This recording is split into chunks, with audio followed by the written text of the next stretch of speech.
Hello and welcome to Talking Dogs on a Tuesday. Of course, yesterday being a bank holiday, we delay our recording for a day. And as you can see, the exile dub, well, we have exiled them today. I'm afraid a late cry off. Instead, it's just me and the Cheshire Cat, Sarah Kinsley. We are going to discuss what was a manic weekend of racing action. Sarah, for once you weren't on your travels, you were mainly in Shelbourne Park.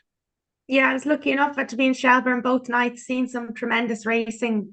Great weekend, nice bank holiday weekend as well. Delighted to see Ryhope Beach win the big one from Michael J. O'Donovan. It was an exciting race to say the least, and we'll touch on it now in a few moments. But a wonderful week. It's been so busy between press releases and reports and stuff during the week with all the race in Kilkenny, Limerick Oaks, you name it. We've covered it. We've a lot to cover today. But sure, we wouldn't have it any other way, would we?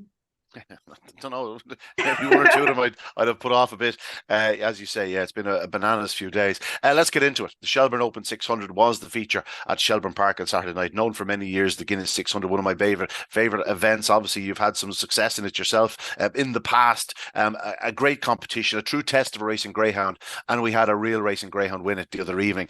But the race largely didn't quite go to script for much of the way. Kyanite Kate, who was sent off at 20-1 chance, she was available at bigger prices during the week, and she set an unbelievable gallop for Frank Harvey. It looked like she had stolen the race off the second bend. Sing Along Dolly was turning second. She drifted off. She got clipped from behind by Ballymac Gizmo. All of a sudden, Ryhope Beach found himself in a lovely pitch on the outside, going second early in the back straight. And thereafter, well, it was a case of a slow, painful death for backers of Kyanite Kate, although there would have been few of them at 20-1. And Ryhope Beach getting up the closing yards to confirm his standing as one of the very fastest greyhounds in training. This was a race of two halves, as Jimmy Greaves would have said back in the past, Sarah. The opening half of the race dominated by Kyanite Kate, but all eyes were on Ryhope Beach from halfway. Yeah, it was so exciting. I watched it from the middle of the track and I recorded it because I wanted to get sort of the atmosphere of the crowd and the stand because it was so packed there on Saturday. And when they were coming to the finishing line, the connection of Kyanite Kate was celebrating. I think he had it and he was right in front of my camera. So anyone that was watching it on social media, seeing this guy just going flying by, celebrating like this. And I was like, it's the second finishing line. Don't celebrate too early. And there you go. Ryhope Beach comes with a surge. Like he's the only dog in that race that you didn't want behind you because we all know what he's capable of. He loves that distance. It's a tremendous test of a greyhound. I love the 600. It's probably my favorite, even more so than the 550 for the Derby. I love it. 15 grand to the winner. I met Alison Banderak and her husband Mike afterwards. He gave us a few words as well. They were absolutely chuffed. That was a birthday present for her, Ryhope Beach. He was saying in his interview to me, very well spoken man, gentleman. I believe they do great work over in Wolverhampton with greyhounds as well. I seen on Dave Clark's Twitter account. But lovely people, a tremendous race. I had a bit of everything. Unlucky for Sing Along Dolly. That's who I tipped in the race. I couldn't see her beating Newbridge. There you go. We all get it wrong. It had everything: excitement, adrenaline. I noticed the split time is not up on the result for Kyanite Kate, so I'm not sure what she done on the night. You might know, but she came out through the bars and she set the pace. And I did think halfway points like she's not going to be caught. But sure, there you She did. go. That's, She did 18:30 odd to the third bend. That's all I know, which is absolutely lightning fast. yeah, She really did hit the ground running. Come the opening corner, she does a 5:88 actually. By the time she's passing the winning line first time, she's a good 2 lengths in front. By the second winning line, she's closer to three, and then entering the back straight, she's still 3.5 lengths in front. But as I said, the traffic between Sing Along Dolly and Ballymac Gizmo, she all of a sudden finds herself six clear. But yeah. then you look behind, and there is Ryhope Beach for, as you said, Alison and Mike Banderak. Lovely people. I've known them for a few years at this stage. Of course, they had a Derby finalist a few years back with Michael O'Donovan. They've been involved in greyhounds for a long, long time. You're right. Alison is wonderfully involved with the rehoming of greyhounds over in around the Midlands area, in Wolverhampton and the likes. And it is great to see them. I was lucky enough. I got a message from Alison and Mike the next day just to say it was just a thrill of a lifetime again. And yes, they got confirmed that Ryhope Beach. I'll be writing it in the morning, but he's going to be trialed at Towcester at the weekend. So that's an interesting one. A real powerhouse. It'll be very interesting to see how he handles the track. But on this occasion, he was certainly at his best. He had every chance to put in one of his own sort of strides for himself on the opening corner. He didn't. He stayed wide and he ran a true line. And that was what allowed him to turn as close as he did, because when the traffic happened, he's on the outside avoiding it. He goes from fifth on the opening corner to, as I said, second early in the back straight, and thereafter, for the connections of Kyanite Kate, it must have been just torture from halfway. As you say, in the infield, I don't know if it was Frank, I don't know who it was on the infield, but that second line, I'm paranoid about it. I've seen it so many times the cameraman doesn't realize. So for the last 5 or 6 years, anytime I've been on duty in Shelbourne Park and I see a 600, I'd knock on the window. I tell the cameraman once, twice, 3 times. I say it in the commentary off the last bend. I say, don't forget the second winning line. I'm absolutely paranoid about it. So for a connection of one of the finalists to think that they've won on the first line, that must be heartbreaking. I'm so sorry to laugh, but oh my God, I could think of nothing worse. You think you're in front, you think you're after landing one of the great races of the year, and then to be denied by basically your own miscalculation. No, but Ryhope Beach, a tremendous winner. In behind, Sing Along Dolly, she's Towcester bound. I'm writing that this morning. She's off to Towcester with Pat Buckley. She'll be trialling with Pat's full team next week, and Ballymacgizmo, well, we don't know where Ballymacgizmo will head off yet. We have to give a mention to Penny's Links. Completely fell out of traps. He came out awkwardly, took a false step, and all of a sudden he's 6 lengths behind the last dog. So his chances are gone straight away. And the same with Fashion Model. She could just never get the run that she needed to get. She's very strong, but she was always going to struggle to turn close enough to the pace. But a big run by Kyanite Kate, and as we said, Ryhope Beach, a dog with such massive ability. It's great to get them over the line. It's funny, Sarah, this time last year we were saying the same about Balnabola Ed. He finally claimed the big prize his talent so richly deserved. And it was in a similar circumstance. It was Milridge Bryce who was out in front last week. Big price, 25, 33 to 1. I don't know if it probably sent off, but probably sent off around 16 or 20 to 1 as well. And for both of these two warriors, two such hugely popular greyhounds to win in similar fashion, against outsiders, it's just a fair coincidence. Yeah, I think that's why I love this race so much, because it can give you that little bit extra with the long run up and the long run home, and it just catches dogs out, I think, like we've seen on Saturday night. So look, it's tremendous. Like, as I mentioned on Saturday when I was doing my social media coverage, like when we won this race in 2009, it was 35,000 euros to the winner. And it's not that long ago. I mean, I'm not that old. Like, it's 15,000 now, which is still a lot of money, but it's such a prestigious race. It really is. It's so special. All you have to do is look at the roll of honor down through the years. So yeah, Ryhope Beach deserved that, I think. And as I had mentioned last week, I was a little bit, maybe concerned would be too harsh of a word, but I was thinking to myself, he's given himself a lot to do every week, and it just proved me wrong that he was able to do what he was able to do, come from behind again throughout the whole competition. It wasn't easy for him throughout it. He wasn't popping out in front and getting around and winning easy. It wasn't that simple. So to win the final like that was very, very impressive. Hats off to Michael Donovan and Mark and all the connections. Kevin Kells was there as well. They're a great team. Great people, and the owners as well. Like, it was just a brilliant night and a deserving winner. Yeah, really good. The days of Ryhope Beach going around on his own in front, I'm afraid, are pretty much over now. There were few and far between anyway. I think only really in his lifetime did he manage to get sort of an absolute solo off the front, once over 600 yards, once over 550 yards, and then once over the 525-yard trip. That was in the second ever start, and it was actually in his third ever start in the Juvenile Classic where his problems really began. He got a bad doing that night on the opening corner, and it's just been a mental issue with him. But there's no question this 600 and 575-yard distance has really brought his confidence back. And, a confident Ryhope Beach is a danger to any greyhound in training, because he's just an immensely fast greyhound. His engine is second to none. Well done again to Mike and Alison Banderack, and of course to Michael O'Donovan, who is as shrewd as man with a racing greyhound as there is on the planet. Now, let's move on. A great card at Shelburne Park here on Saturday night. Again, crowds are big, confirmations and communions. They were treated some wonderful action. Obviously, the undercard saw the likes of Trackerman 28-23, Kilcolgan Chief, great to see him winning in 29.81 over the 550. What a start he's been. Tribal Sid 28-25, taking a big step forward. A couple of big runs as well. Later on the card, Ballymun Boy, Droopy's Kamari. But let's focus on the feature action. Which was the Shelburne Champion 550. First heat went to Swords Hero. Missed the kick last week from the inside. Drifted off, took a bump. This week out in trap 4, I think it suited him much better. He took a flyer, got loose. Karakino didn't make a good start. Had to work to get into a position and ran well in second. He's still a big player in this competition, Karakino, but Swords Hero advancing. Obviously 4 to qualify, so we're down to 2 semi-finals next week. But Swords Hero, talented greyhound. He'll need to be on his toes every night, though. Yeah, he will. He's a dog I've been keeping an eye on lately. I'm delighted to see him do that actually. I know the Derby's a long way away now because it's still moved to a different time this year, but he's definitely one you'd be looking at each way prices for the Derby. But as you say, like he's gonna have to hit it like that all the time.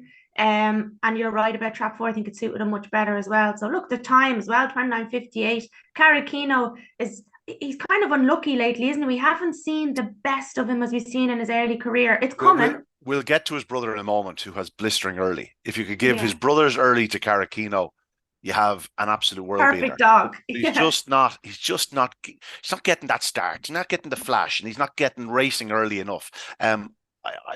We have seen him do it once or twice, but it's consistency at the boxes that we're going to need to find. Yeah, and look, the standard is incredibly high, as we all know. So you're going to have to be getting it right at traps because all these competitions just have the highest standard, and you have to be getting it right. But you have very good performance from Swords Hero, 2.5 lengths. Noir's Ben, I had tipped up in that race, just met a bit of traffic, didn't have any luck in the race. And also we send out connection or our love and our thoughts to Barnahask Bob as well. There was a bit of traffic in that race, but yeah, look, Swords Hero, a deserving winner, Ian. Yeah, onto the second heat, Carmack King made it 4 on the bounce for Timmy Carmody and Owen McKenna. He's looking ever more the professional. Again, he just seems to do everything right. He's not the only member of his litter to make headlines this weekend. We'll get to that later on, but Carmack King did everything right off the front, 29:47. He had to be on his toes because Mairead's Prince did turn a little bit closer than he normally does. He's very, very strong, Mairead's Prince. He's big down the back straight, but he couldn't get to Carmack King, who in the end kicked again off the final bend to win by 2 lengths in 29:47. Not quite the fastest time, but very close to it. 4 to 6 favorite Carmack King. I just love the way this fellow's been going about it. He's a dog that's progressed to a point where we're now not talking about him being a progressive greyhound. We're just talking about him being one of the best in training. Yeah, I absolutely love him. That's 4 in a row he's after getting now, and he's ultra professional. 29:47, savage clock. I was really taken by this performance. Now, Mairead's Prince was coming on a run, checked kind of wide coming off the last bend. I'm not sure if he had stayed the inside of him, would he have beaten him? I think Carmack King was always going to be the winner because it was 2 lengths. I think Carmack King would even stay further. I think he'd stayed at 575, 600. I think he was kicking again, but for Mairead's Prince, that's saying something because, as I've said, Mairead's Prince is mighty, mighty strong. But you look at the sequence, it started on the 6th of April at 6-1, winning in 29:78 at Shelbourne Park. That was the night of the Easter Cup final, was won in 29:77.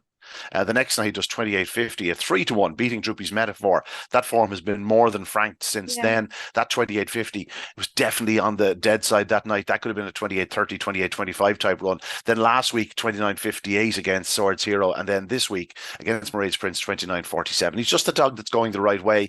Just like the way he's going about it. There's nothing flashy about him. It's just proper. Silver Aladdin was back in third. He's going to need to find his landing gear. He's just leaving himself far too much to do. He's showing plenty of pace. Prince Asim and Kilcolgan Mick didn't happen for them. On to the last of the 4 heats, and this is something to talk about. Sid Zafiro, obviously a son of Droopy Sydney and Susie Sapphire, so we've always had a keen eye on him. We've been watching him since the start. This was his 4th career outing, Sid Zafiro. He was badly out of luck in the final of the Resets Open unraced, getting badly done on the corner. He was sort of just in a pocket at that point and had to check off and badly done, ended up hitting the deck. But on this occasion, only 4 runners, a couple of notable non-runners in the contest, including Merritt's inclusion. He's English Derby bound, hence he couldn't take part in the Shelburn Champion 550. Scooby Pacemaker didn't take a flyer, the Kirby Memorial 3rd. Instead, it was Tarzan Masai, who's shown loads of promise. Firstly, around Limerick, I think he went into the Kirby as an unraced greyhound.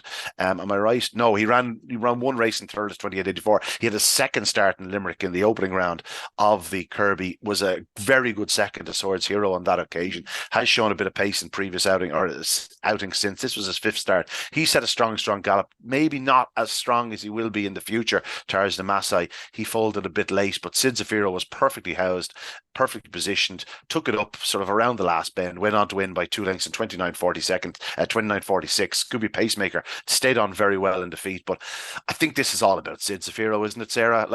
Where is this fellow's ceiling? This is a much improved display, even on what he was doing in the resets, and that was impressive. This fellow could be anything.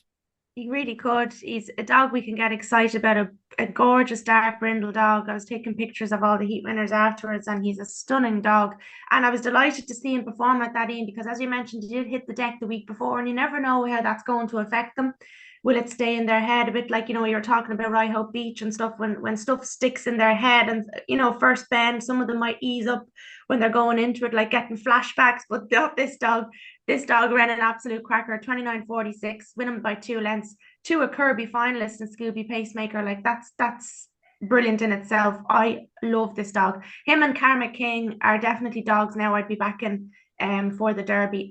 Now I'm not sure what prices they are, and I know anti-post for this competition, Karma King, I think you wrote about it yesterday. The Boyle Sports have made him favourite, I think, 4 or 5 to 1, maybe. Still good value, I think. 3 to 1. 3 to 1. But yeah, Sid Zafiro, really solid performance, especially after what happened to him the week before. So fair play to Owen McKenna. Like, it's a really good performance. Beautiful dog. What trap did he get in the? He's not on the fence. That's the issue. At this young stage in his career, his 3 wins have all come from trap 1. The night he found traffic was from trap 2. He may well be a little bit trap dependent at this early stage, but I think that'll go. I think that's just down to puppyish nature. He is very lightly raced, obviously enough, and he's going to improve, not just in terms of ability, but in terms of track craft and knowledge and experience. So I'd like his profile. Obviously, he's a dog with further improvement to come, and if it does come, well, there won't be too many faster than them in the land. That's for sure. We're going to finish off. We actually didn't mention, when I was just going through 1 or 2 of the undercard races, Ravenswood Elsie. She's a really nice type, this lady. I'm sure she's going to the Sporting Press Irish Oaks, as is Carol Glady, who was second to her. That was a very decent open bitch contest, the 10th race in the card. It's worth keeping an eye on. A number of them will be Oaks bound. But Ravenswood Elsie, terrific early speed. It's great to see Jerry and Leslie Barber with a really decent type. This daughter Drona's Wildcat. She's got a lovely turn of early speed, and I'm still holding out big hopes for Carol Glady. When she finds consistency at boxes, she has terrific pace to the third bend. I think she could be a really, really big Oaks contender. And so to finish up at Shelbourne Park on Saturday night, the final of the retired Greyhound Trust Open 525, and the widest of 6 inside seeds, Droopy's Metaphor. We weren't too concerned by the draw because he'd won from 5 the previous week, Sarah. He has such unbelievable early speed. He didn't fly out of boxes, but he showed great early speed to go around a couple that do have fine early speed, and that says it all. This son of Dramana Bucco out of Droopy Zero. Droopy Zero has been throwing them in previous litters. Droopy's Metaphor, he's immensely fast at the third bend. To get around as comfortably as he did, he's left clear. Obviously, Beeper's Lariat looked like he was going to emerge as a threat, but just kept running up to the back of Abyside Spice. Let's Go Bubbles came through for second spot. But Droopy's Metaphor, he's a really nice dog. I've mentioned the laurels for him. He looks all over a laurels type greyhound. Yeah, that was a stunning performance. Cracking prize money as well, 2.5 grand for that wee final. I was slagging Robert afterwards. I was like, I'm sick of taking your picture and presentations now. I mean, everywhere I go, Droopy's mandolin, winning the phones, Oaks. If we can get him to shave, it'd be much easier to take his picture. I don't think he'll ever get rid of that beard now. He has it a long time. Do you know what? It's a lucky beard. Whatever he's doing, he might keep it. I'd say he's wearing the same socks. Yeah, probably is. Yeah, his lucky socks, or like the lucky underwear Paddy Power give out to people. You know those ones. But no, Droopy's Metaphor, cracking performance. Look, his kennel, my God, fair play to him. Like, he's doing some job. And Droopy's flight line as well, trial before racing. You wrote about that one of your reports. You beat me to it. 1863, Sarah. Great to see him back. Obviously, he had a little issue before the Easter Cup. We all want to see him back in action. There was rumours that this dog was going to be retired to study. He was worth so much, and I'm sure he is worth so much. He's a son of Law Hill Blake out of Droopy's Curio, bred in the purple. His Cyrus finished now. As you say, he has plenty of time to be a stud dog. Plenty of time to just do done. We want to see him on the track, and thankfully Robert's mother owns a half share, so I think we will see him back in the track. And if that's the case, well, we look forward to it. His juvenile Derby form was franked. We will get to that a little bit later on, Sarah. Let's get into the previous night's action at Shelbourne Park, because the Island Bridge Sprint was on. The opening heat, we won't talk about it too long. Let's just say Romeo Falco shows loads of pace. He was a very, very impressive winner, only for the race to be voided thereafter because the mechanism didn't work. Something charged the boxes very badly. They came up, they were trying to close, and by the time they were coming back, the dogs were pushing again, and it did open, but it opened slowly, and it was unsatisfactory. It was declared void. Let's leave it at that. Romeo Falco showed all sorts of pace. On to the second heat, Balnakill. Great to see this fellow winning yet again. What a start he's been for the Pillar Syndicate. This son of Pastan and Ewan Madam doing everything right. Despite not taking a flyer at traps, he flew into the opening corner to get a nice position behind Creek Jojo, stayed the inside line, got to the front. Very encouraging run by Creek Jojo, a dog who's had his injury problems. I think this was clearly his best line of form since picking up the injury. He's only beaten a half length in 18:47. That would have put him in the mix for the Island Bridge Open Sprint. But Balnakill, Sarah, when he gets that clear passage in the first 50 yards, it's very hard to contain him. Yeah, no, I was very impressed by Cree Jojo with the early pace that he showed, but I was also just even more impressed by Balnakill. Yeah, he got a clear run, but the pace he's shown, Ian, especially when you have a dog like that out in front, it's nearly probably better for him because he has a target. It got up to win by half in 18:47. I thought it was exceptional. I love this dog anyway. I always have. His ability to run the opening two bends as he does at the speed he does is frightening. Yeah, he's very, very talented. And like, you know, he is obviously a very, very high-class sprinter, top class sprinter. You'd imagine Dundalk would be on their plans, but he also, of course, has some massive runs over four bends, and a Laurels campaign is potentially there as well if they want to go that route, or maybe, you know, competitions over the sharper four bends.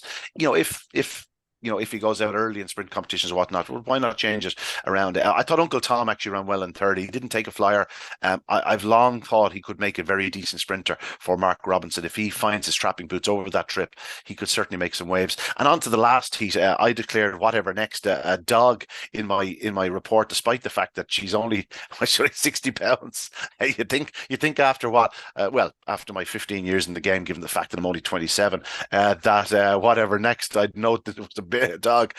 Whatever next, racing from Trap 2, just a very impressive winner for Barry Clancy and Pat Losty. She just looked made for the trip, Sarah. She had a good runner in Newbridge back in April, early April.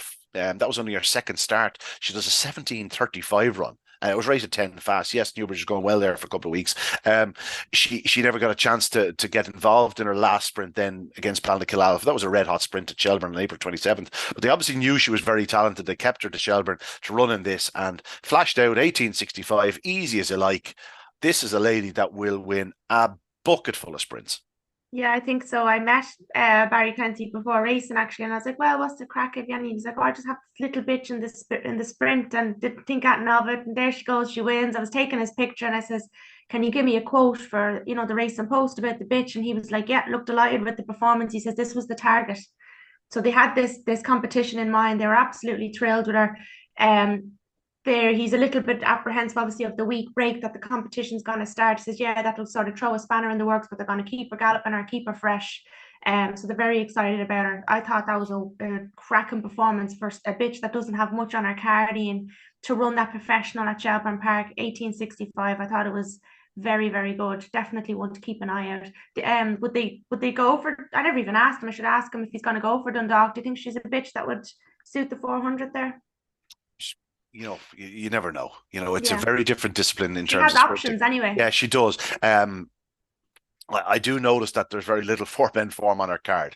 She has a 29:43 trial, so they have that option. She didn't get home in her opening race. That was in the first round heats of the Brownstown Tango Open and Race pitch down at Newbridge. She's beaten 15 and a half lengths after lead. Now, granted, it was behind Crafty Bondi doing 28:34, so you forgive her for that. You could forgive her for that. She did lead early, however. She has terrific early speed. Whether the 400 yards for 60-pound bitch, whether that'll suit her, we'll see. But bitches have run very well in the competition before. All I know is that for the likes of, obviously the super sprint is done and dusted now, but the likes of those competitions and the sharp sprint trips, she's gonna be a big player. She looked ultra professional and really nice type. The second one there as well, Get Up Me Son. He's a brother to the aforementioned. Is he a brother to the aforementioned Uncle Tom? No, he's not. Beg your pardon. Similar family. He's a half brother.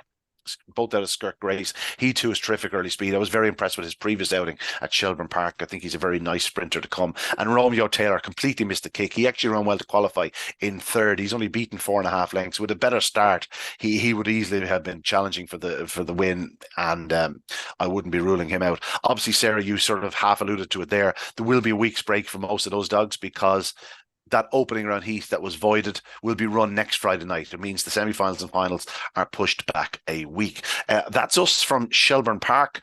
Let's move on because we have to get around the houses. Sorry, just before we leave Shelbourne Park, there were 2 other finals on the card on Friday night.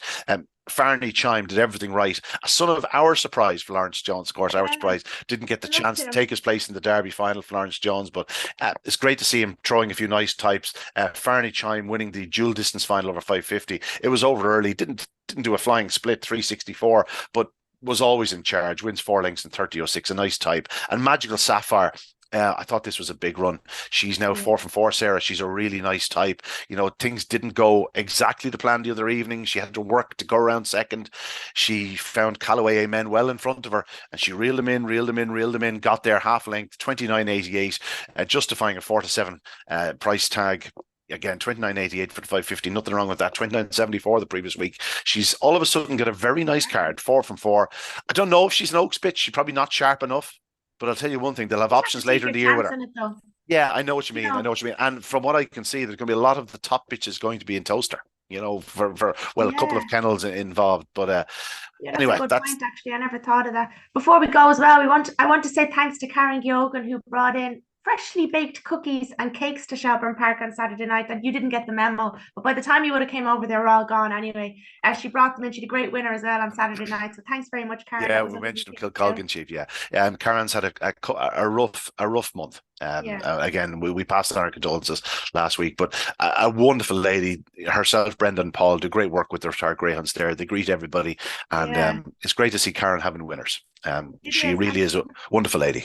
She's such a lovely lady and so available with her time. Do you know, anytime she has winners around like that. I also want to mention Voyage Stanley. He was second to Farney Chime in that final. He ran a cracker for Scott Phelan, whose kennels are on fire at the moment. He did double in Newbridge as well in the we'll get to Derby. That. Let's go to, is he going to English Derby? I don't think so. Oh, I thought you mentioned it there. Sorry. Right, let's get on to Kilkenny. We have a load to get through here. Kilkenny, the Champion Open on race stake. Sarah, it was clear from the entry that there was going to be pretty special. You saw the pedigrees, you saw the qualifying form in each and every heat. And while there was 7 very impressive heat winners, there was also a number of dogs in behind that were so impressive. We won't spend an awful long time on it. We'll be talking about these in more detail next week. The fastest of the heat winners, though, was Jack Tavern Gem for the Pillar Syndicate. A son of good news out of Galadriel, who just so happens to be a sister to Jack's little thing, who was third for the Pillar Syndicate in the Derby a few years back. Well, Jack Tavern Gem absolutely took off in 28.64, or so I thought. I bumped into Noel Byrne on Saturday night in Shelbourne Park, and I said, wow, I said, the dog flew. I said, were you expecting that? He says, we were expecting better. He said, I saw a 7-4. I didn't think they'd leave any chalk. He said, we thought he was doing the clock down the back straight, and they felt he was going to do the clock. He had done the clock. Basically in the trial around Kilkenny, and he said we knew something was wrong down the back straight. Sadly, the dog finished the race winning by 4 lengths in 28.64, and they've reported that he's done some ligament damage behind his stopper bone, and it's very much in the balance whether he'll race again. They are going to get him the best of care. The dog is fine; he's comfortable. It's not one of those injuries where they're in awful pain or anything like it, but it just affects them in terms of racing.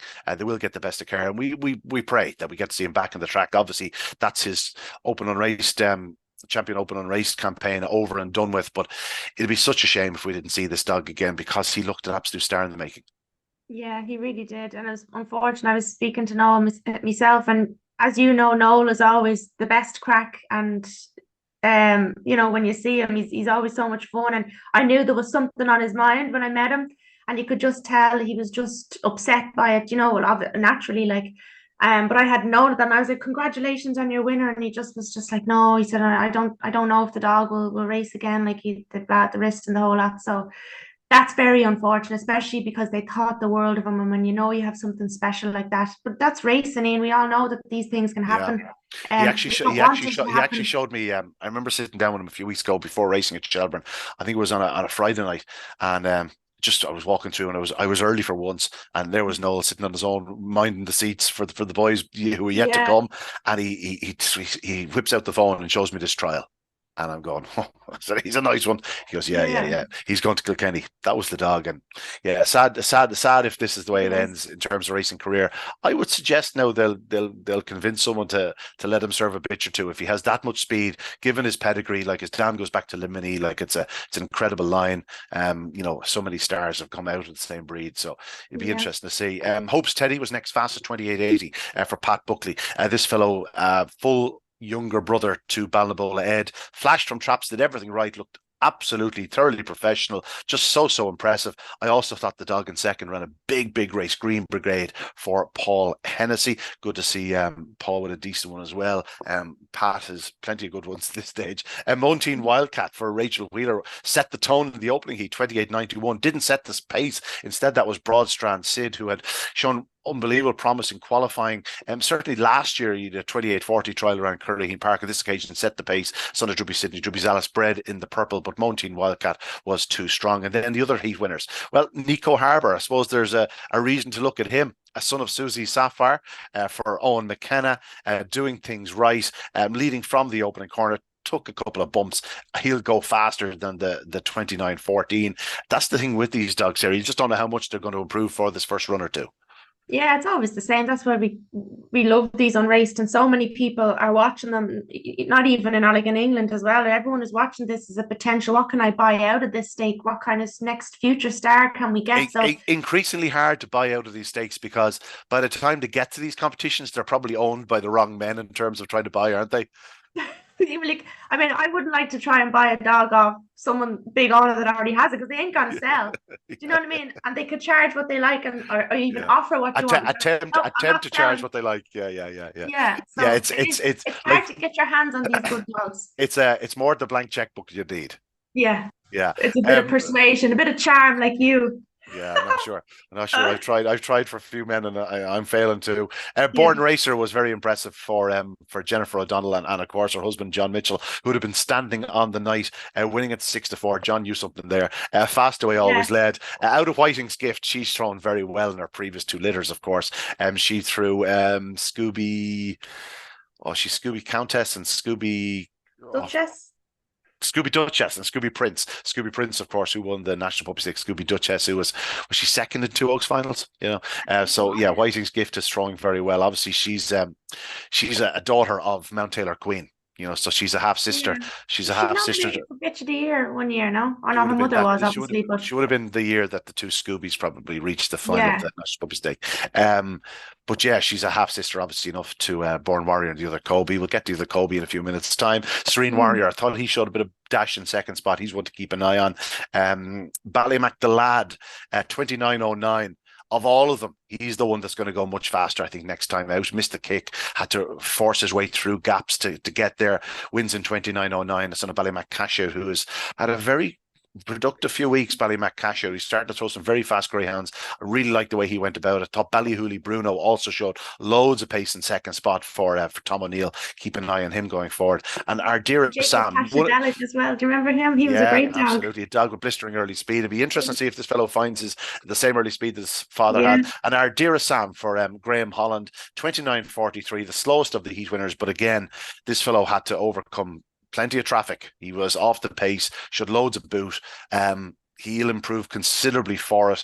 And yeah, he's a dog that will certainly be going closer to 29 seconds the next night than he will be 29.50. Have no fear. It's a cracking competition. Obviously, we didn't get to go into it in any great detail, Sarah. But once again, you'd be imagining we're going to see at least 10 of these challenging for, in the Derby later in the year. And I would be amazed if there's not a classic winner in the mix there somewhere. Yeah, there definitely is. And when all of these competitions, these unraced ones, we see some cracking dogs coming out of them there. So you're dead right. We'll definitely see a classic winner or two. Damien Lonigan will have an interesting job anti-posting, pricing up these in the Derby, won't he? But yeah. Given you said that there, given the extra time that's involved, like there's going to be dogs going into the betting lists, and like by the time we get to September, where normally Derby time, we could have 300 names in the list, and you're going, well, what's going to even be running in the Derby? You know, because obviously you have another 2 months then before the Derby really starts at the start of September.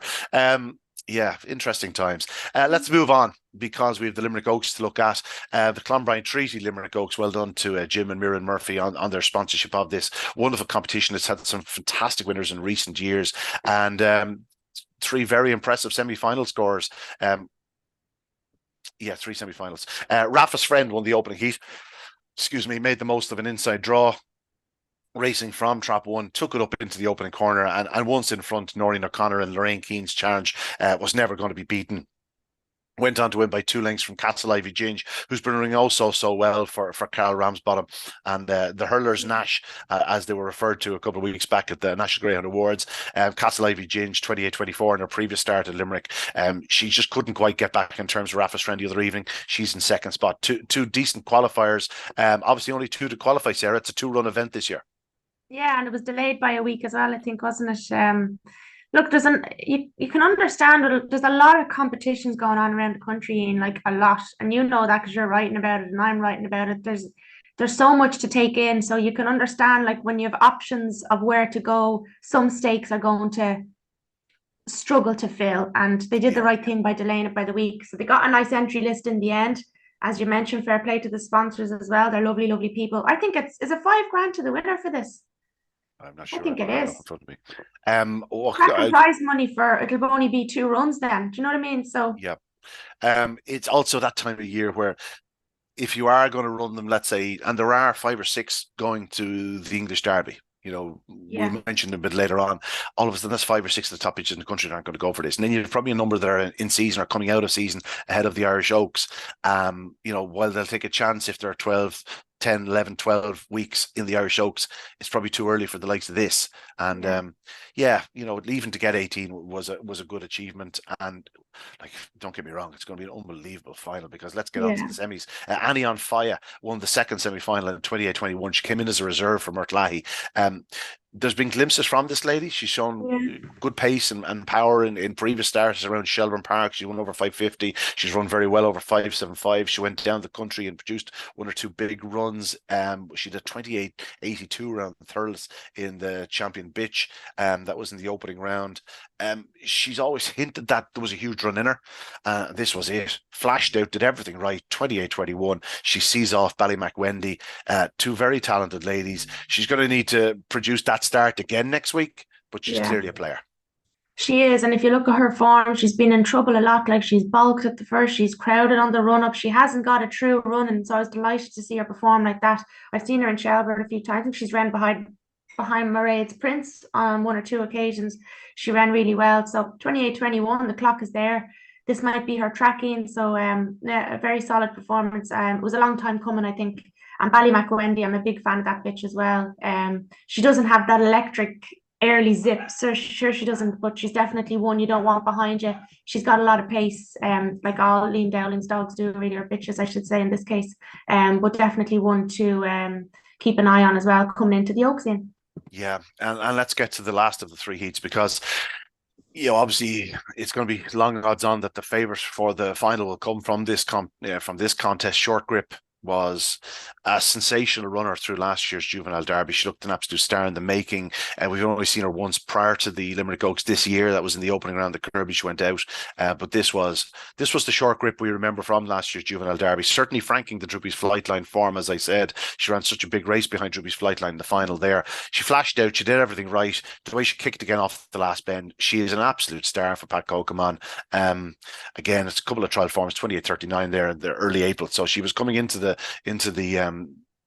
Kirby Memorial in good form, but obviously just couldn't quite get around the corner that first night and suffered bad traffic. But here we saw her at her very, very best, a 124 sectional. She is very professional at boxes. She always has been.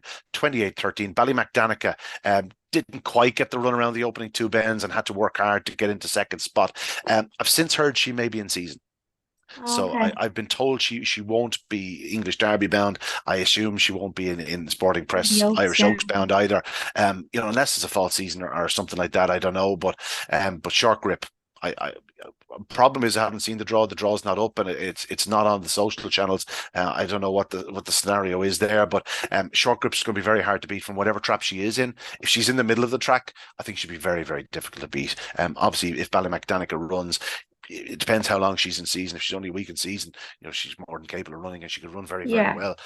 But I think short grip is without question the one to beat in the final.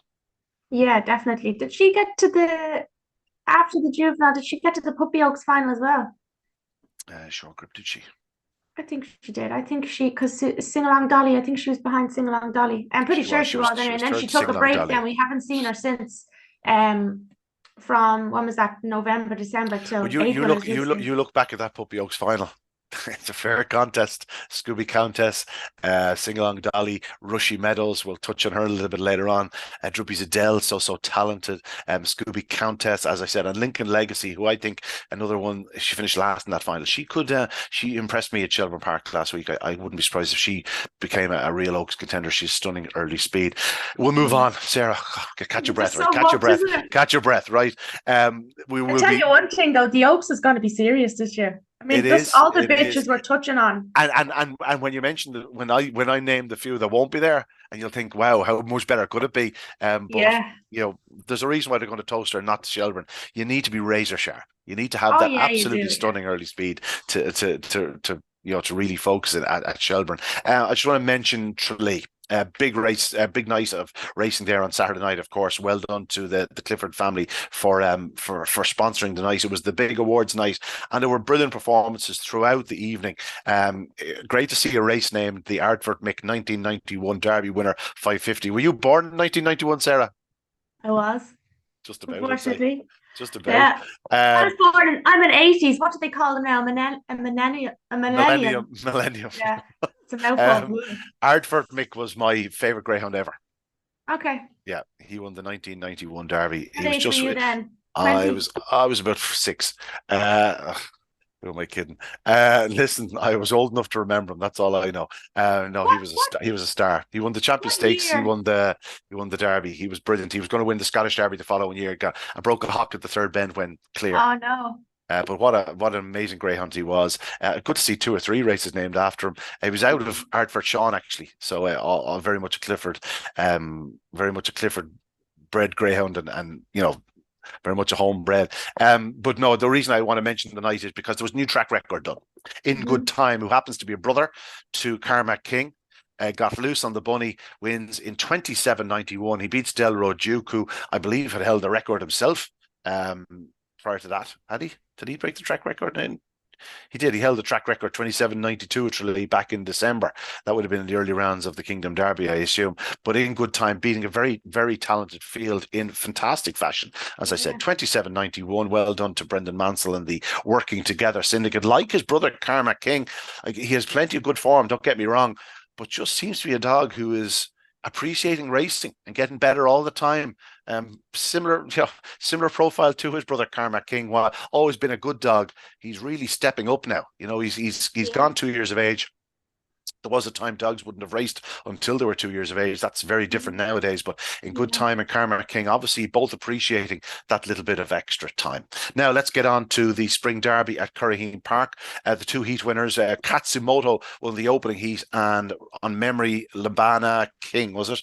Labana, hang on a second, we're opening it up. Katsumoto won the opening heat, racing from the inside draw for Jerry Holy. And I don't think the track was bouncing. He does 28.72. He's off the front. Ballymac Slick was coming at him, only a short head between the pair. And then the second heat, Labana King had to work hard to sort of get around the opening corner. There was a bit of bumping in the sort of into the corner, and he sort of had to hold his line, and lost a bit of ground there. He wins in 29.29, but it's worth serious money, Sarah. €7,500 Seven and a half for like the form would suggest that they are A2, A1 type dogs.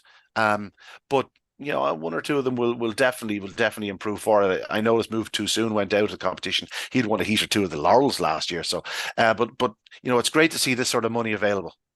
It is, especially for that grade as well, like an A2, and you're not seeing massive clocks like 28:10 or anything like that. You know what I mean? They're doing nearly the A2 times in or around, bar a few, obviously. It But means yeah, it means next week's final. While dogs haven't won yet or finished second, and even they've just qualified.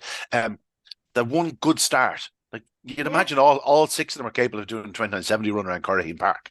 And it means that it's still a 100%. wide open final. Although Katsumoto got trap one in the final, he'd be very hard to beat. And Ballymac Slick is out in trap six. That's I remember doing that yesterday. I was recording from the Irish Focus. That's what I remember. That those were the two standards from the draw. But who's to say something in the middle won't flash out? Yeah, of course, that's what it's all about. Look, we've seen that in the final in Shelbourne last week with Keith Powell getting first and second, and there was a 4-6 favourite in the race, Sid Zafiro. Like anything can happen in these finals. Keith Powell was only hopeful, and he actually showed me the message he was sending to his owner, like saying, "Look, we need a bit of luck and whatever, and this can happen, that can happen." And there you go. The dog KO'd at the first. He got around and won a 2.5 grand novice final, or 4 grand it was worth. Anything can happen. This is cracking competition down in Curraheen, I have to say, especially for an A2, Ian. And as we mentioned last week, we have that confined derby to look forward to in Limerick as well. And I also want to You're mention, absolutely determined to call it the confined derby, aren't you? well, Willie Rigney, I'm like his little PR agency. I'm like, it's combined derby. It's not a graders derby, okay? Yeah. But yeah, I want to give a quick mention as well. I know we've so much to Heather in Tralee. They had the awards down in Tralee as well, and she was putting up what's the competition that was there on Friday that The started? Lee Strand. The The Lee Least Strand. Strand, yes, of course. And she was putting up the heat winners and stuff like that. She does. She's some woman for one woman. Ian, anyone that knows her, she's running around Tralee. She can do anything down there. She does amazing work. So just wanted to give a mention to Heather because there's cracking stuff going on down in Tralee with the awards and the Lee Strand and all. I will be down there for the final as well for the Lee Strand. It's all Yeah, happening. the Lee Strand is obviously a competition with a very, very rich history. Can you name the Derby winner that came out of Lee Strand?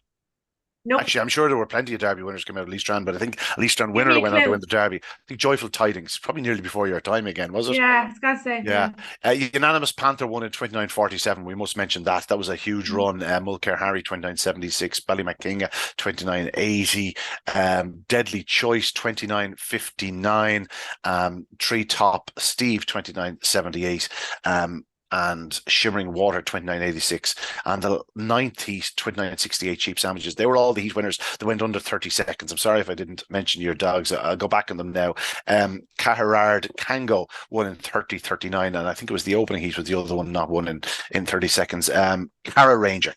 But yeah, listen, it's produced magnificent greyhounds almost every year. It's always a competition. It's confined to A3, but again, this is one of those competitions where they always come in with some very talented sprint form. They're minding their four-bin form to stay A3.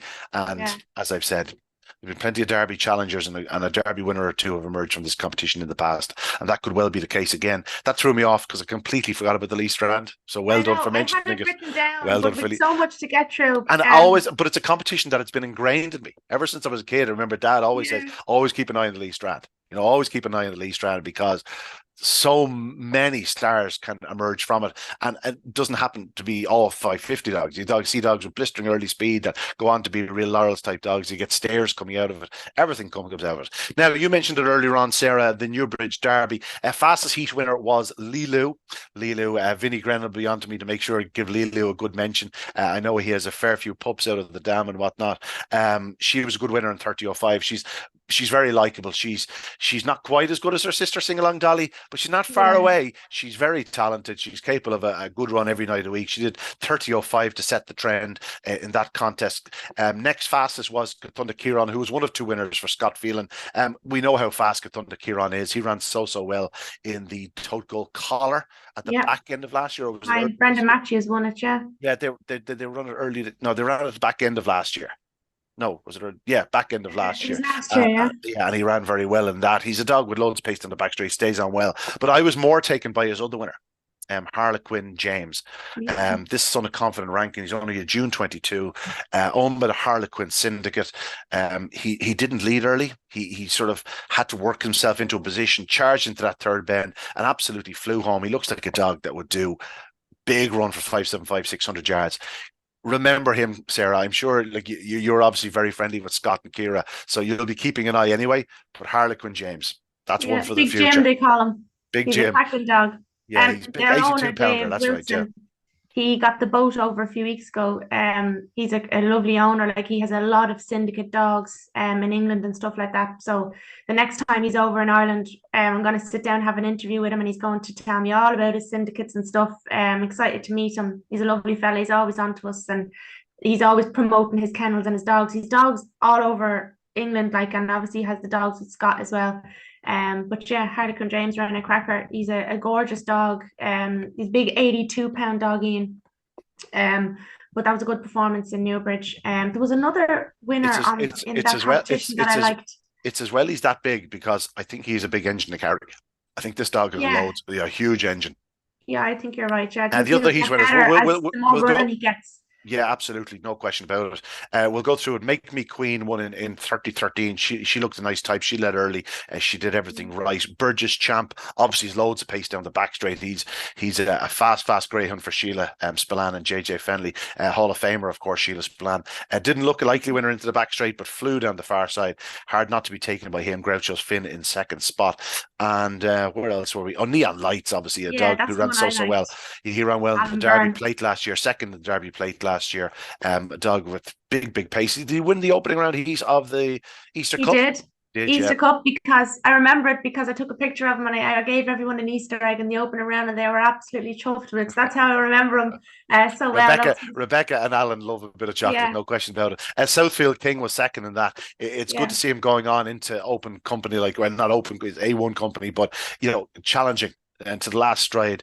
Obviously, he's beaten by a dog who's just much stronger than him. But he'd be much stronger. And he's more experienced, Southfield King will improve for it considerably. Howie Taz won in 30:59, along with Fahy Hazel. This was a dead heat. Neither of them set the pace. They both had to come from off the pace. They both landed on the line, and it was a dead heat between Howie Taz and Fahy Hazel. And Lilu, as I said, won the final heat. It's ultra competitive competition. You look at the times, the profiles, the finishes. Kunuk Paddy was second to Lilu, who's very strong as well. He's coming back from the UK. He's trying to find his feet a bit for Barry Clancy. I think there's a couple of big runs in him, be it over this trip or even further.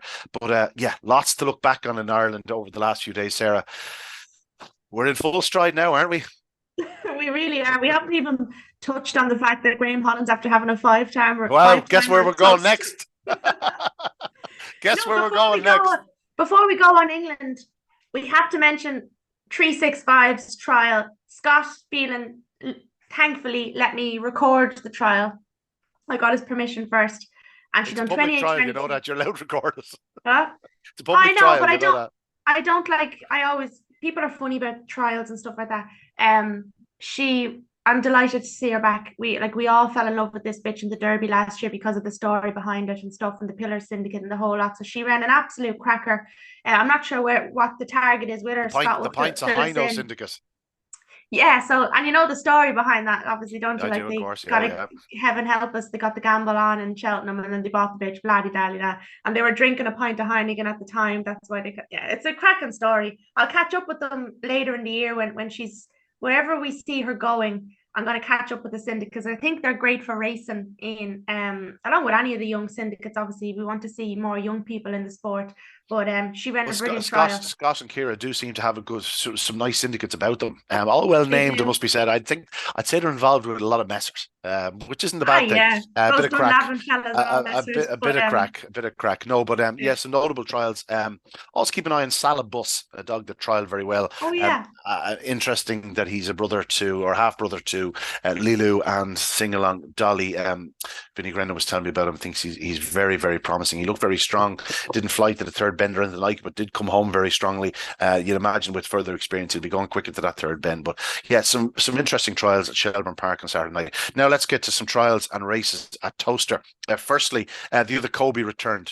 to winning ways. It was 246 days since his Derby success at Shelbourne Park, and he did everything right, flashed out of trap 5, made every inch of running. I was almost insulted that he was tipped. He wasn't even tipped by the couple of the UK correspondents over the weekend. They were tipping Coolio Gold to beat our Derby champion. How dare they? How The dare other they? Kobe will improve considerably for the run. You could tell that he was still not quite match fit, but a big run from the front. Great to see him back to winning ways. Faye Point Harvey was the star in terms of the clock.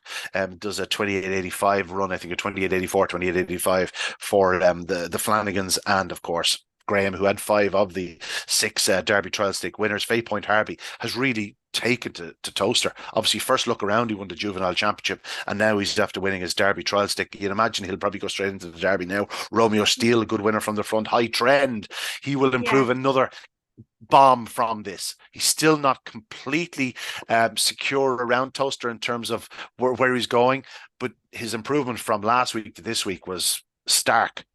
Yeah, I love the comments like rails, quick away, always led, boom, 4 to 5 favourite. Get used to that if he Yeah. keeps getting the inside draw. And then Faye Point Susie, who had loads of experience in the UK in the past, including around Towcester. She was another good winner for Graham and the Riverside Kennels outfit. So a 5-timer. The other Kobe, Faye Point Pretty Harvey, special, Romeo yeah. Steele, High Trend, and Faye Point Susie. Nothing wrong with that. And they Yeah. also happened to trial a certain Swords Rex before racing Yes.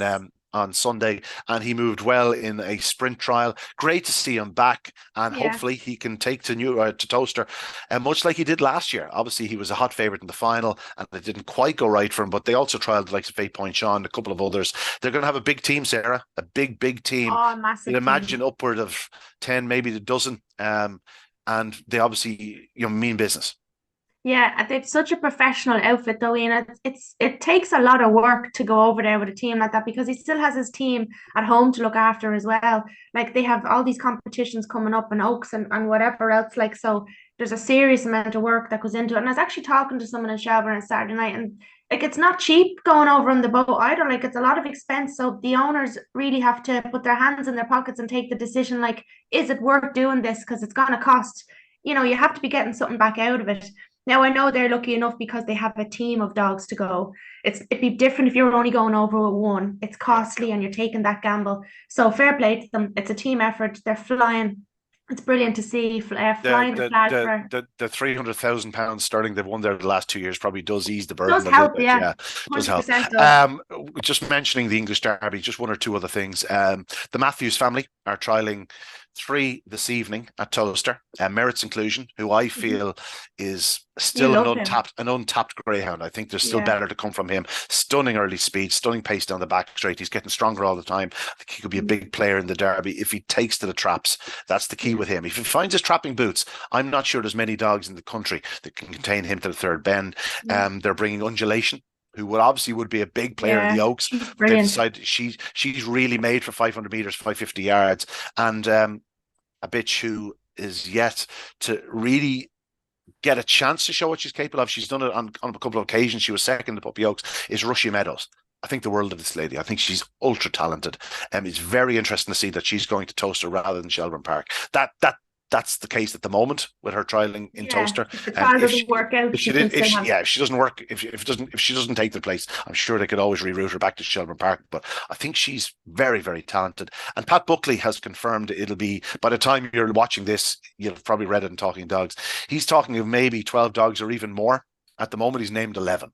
Our Cracker, Kulavaniato, the Antigua Forky dog, who was formerly known as Optic Chico. Balnabola Jim. Yeah, Balnabola Jim is now with Pat. Obviously big 90-pound greyhound. Be interested to see how he handles the outside in Towcester. We saw Burj Khalifa run so well, that type of frame dog last year for Brendan Matthews. Be interested to see how Balnabola Jim takes the place. Ben's Teddy is back and raring to go. Sing Along Dolly, Super Fast Gordon, Antigua Hawk, who they think the world of. Glengar Martha, who's another one that won't be going to the Oaks, and Balnabola Bill. And then throw in Road Exile. I didn't think 500 meters be his bag, but as Pat said, he said you see the likes of the sign of goofy dogs and dogs that aren't more 5.25 yard dogs. They're getting home around Towcester. He said this dog is as fit as a fiddle. So it's worth having a go, and he's right. Oh God, yeah. I love Road Exile. Do not be surprised if he adds a couple more names to that list in a couple of days' time, and they may not be too low profile. These could be pretty high profile greyhounds he adds to the list. Yeah. So lots happening. Super fast Lots happening. Gordon could go well there. He'd be an interesting one. I have a 6-year-old on my shoulder. Do you know what that means? I mean, Time school's for you to off. go. School's off. My kids are on a bank holiday weekend or on a midterm. So we'll get. I think we'll finish it there, Sarah. We've got a lot through now, and we've only spoken for an hour. I think that's quite impressive. It's quite impressive. Mightn't beat people listening to us later on, but we did get through a hell of a lot. And there was other stuff I had written down that I didn't even get to touch on now, but it was a brilliant week. Yeah, it was a brilliant week of racing. I'll tell you, do you know how we're going to sign off this week? I'm going to say that's it for the week. Enjoy your night. Enjoy your weekend. Best of luck to anyone preparing for the English Derby. Lots of racing this weekend to look forward to. But how we're going to sign out, we're going to have a little smile. Come here. And a wave. Say away. Bye-bye. That's it from Talking Dogs. We'll see you next week. Good luck. Good evening. God bless.